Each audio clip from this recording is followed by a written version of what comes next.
But being a professional meant, okay, I need to put in more hours. Right. I need to, my process before that was just like wake up right before the market opened and go try to catch a morning spike. Yep. That was it. Or hopefully there's an alert. Yeah, hey, there's an alert or something. Man, if there's an alert, I can make quick $200.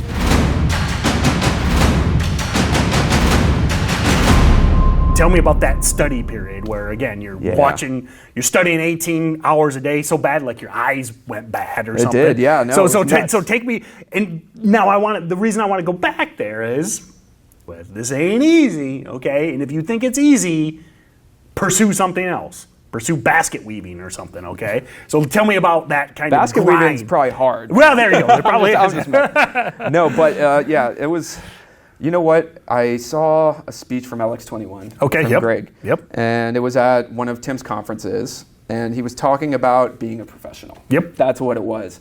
And that, and that resonated with me so much from soccer. Yep. I was like, well, what did I do to be better than most of my peers at soccer? I put in more time. Exactly. Yep. I put in the time before they trained and after. Yep. Same story. And there I was talking about Kobe. That was Kobe's thing. Like if he woke up at 4 and practiced before high school, and the separation during that initial part was not great. He was still pretty much the same as his peers. But over years of time, those extra 3 hours that compound day after day after day, the next thing you know, he's Black Mamba doing his thing over exactly. there. You know what I mean? It's not rocket science how to shorten your learning curve. You have to spend more time. Yep. That was a big key for me. So 2017 meant, particularly after I watched that, I ended up joining the challenge with Tim. I ended up getting access to all of the information that they have. I was particularly interested in seeing all of Gratani's webinars and all that stuff. But being a professional meant, okay, I need to put in more hours. Right. I need to, my process before that was just like wake up right before the market opened and go try to catch a morning spike. Yep. That was it. Or hopefully there's an alert. Yeah, if there's an alert or something. Man, if there's an alert, I can make quick $200 or something. Yeah. And I used to jam music right before the open, and I would get amped. Nice, awesome. Just amped. And it was fun. Yep. It was exciting, but it wasn't profitable. Yep. So for me, it meant a lot of work going through everything. Yep. I combed the internet. It wasn't just Sykes' stuff. I've checked out every service out there, all of their stuff, pretty much. Most of it. Well, right. There's some stuff I don't have to look at. Sure.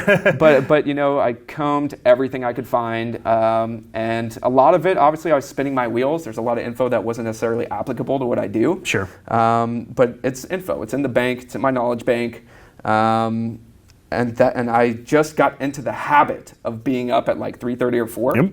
And I got into the habit of just working my ass off all day. Yep. Little hacks, because obviously I've had kids. Sure. Now I have 3. But at that time with the 2, it was, studying in the car. Yep. So normally my commute home would take about 20 minutes. At that time, it would take at least an hour. Right. And my wife would often catch me driving in circles around the house, like around the neighborhood, that kind of thing, because I needed that. I know what I needed to do, which was like spend the whole year, no friends, no drinking. I didn't party. I was behind my computer all day long. Yep. If it wasn't watching price action or trading, it was watching guides. And I'm writing that, if I remember that story right, like your vision even went a little wacky. No, right? So I thought I had 20/20 vision my whole life. Okay. And then not till trading and sitting behind my computer all day, after a while of that grind, my eyes started not bleeding, but they would just be red. Like they would hurt.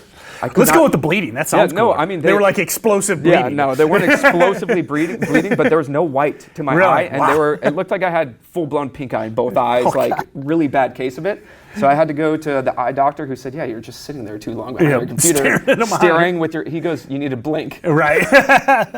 You need to blink more. He gave me some, and then he told me my eyes weren't perfect. He gave me some glasses, which help actually. I wear glasses when I trade for that reason. Sure. They help a little bit, but now it's not so much like that. Right. You know what I mean? I know exactly what I'm looking for. Well, but again, and that's where I wanted to go next. I mean, because you put in that time, again, it's a lot of this is front loaded. I mean, and if you've watched these interviews, if you check out the Steady Trade podcast, I mean, a lot of this we talk about, it's very front end loaded. And if you're willing to put in that time in the front end, then you don't have to put the time on the back end. Thanks for watching our video. Be sure to comment below with any trading related question. We love answering your questions. Also, like and share with your friends, and be sure to subscribe to be notified as soon as our next video hits. And if you're looking to expand your trading knowledge, don't forget to check out all of our other videos, and be sure to click the trial below. Check out StocksToTrade. I think it is one of the best, most rapidly advancing softwares out there. Be sure to check out our trial.